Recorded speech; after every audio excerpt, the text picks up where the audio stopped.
इस दुनिया में कोई गरीब नहीं। गौतम बुद्ध की ये कहानी सुने। एक समय की बात है, भगवान गौतम बुद्ध एक गांव में धर्म सभा को संबोधित कर रहे थे।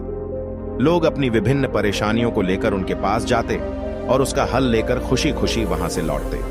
उसी गांव के सड़ेडक के किनारे एक गरीब व्यक्ति बैठा रहता तथा महात्मा बुद्ध के उपदेश शिविर में आने जाने वाले लोगों को बड़े ध्यान से देखता।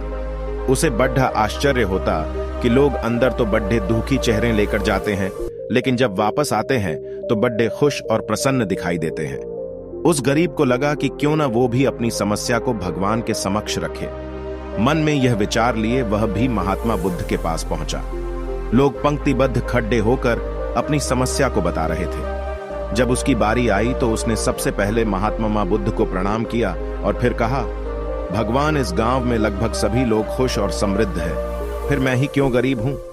इस पर उन्होंने मुस्कुराते हुए कहा, तुम गरीब और निर्धन इसलिए हो क्योंकि तुमने आज तक किसी को कुछ दिया ही नहीं। इस पर वह गरीब व्यक्ति बड़ा आश्चर्यचकित हुआ और बोला, भगवान, मेरे पास भला दूसरों को देने के लिए क्या होगा?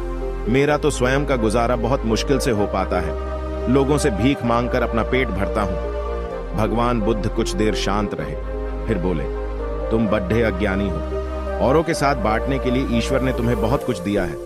मुस्कुराहट दी है जिससे तुम लोगों में आशा का संचार कर सकते हो। मुख दिया है ताकि लोगों से दो मीठे शब्द बोल सकते हैं, उनकी प्रशंसा कर सकते हो। दो हाथ दिए हैं, लोगों की मदद कर सकते हो। ईश्वर ने जिसको ये तीन चीजें दी हैं, वह कभी गरीब और निर्धन हो ही नहीं सकता। निर्धनता का विचार आदमी के मन में होता है, यह तो एक भ्रम है, इसे निकाल दो। कभी भी मन में निर्धनता का भाव उत्पन्न न होने दो, गरीबी अपने आप दूर हो जाएगी। भगवान बुद्ध का संदेश सुनकर उस आदमी का चेहरा चमक उठा और उसने इस उपदेश को अपने जीवन में उतारा, जिससे वह फिर कभी दुखी नहीं हुआ।